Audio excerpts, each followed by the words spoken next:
মা নেই, এই সুযোগ কাদাটা নিয়ে খেলি। ইয়া কি মজা, মা বাড়িতে থাকলে তো আমাকে মাটি নিয়ে খেলতেই দিত না। আহ কি ভালো লাগছে কাদাটা খেলতে, এই ফাঁকে কাদাটা একটু খেলে নি। A few moments later. ও বাবা, মা চলে এলো, আমার হাতে তো নোংরা লেগে আছে, হাতটা লুকিয়ে দি পেছনের দিকে। সোনা তুই কি করছিস ওখানে? না না কিছু না, আমি তো গাছগুলো দেখছিলাম।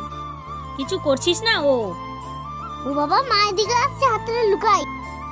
এই কি লুকাচ্ছিস পেছনে ওটা? না না কিছু না কিছু না।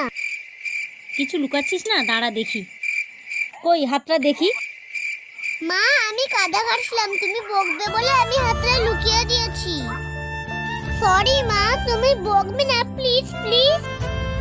ওরে বাবারে, আমার সোনা মেয়ে, সব সময় এরকম সত্যি কথা বলবি, ঠিক আছে সোনা?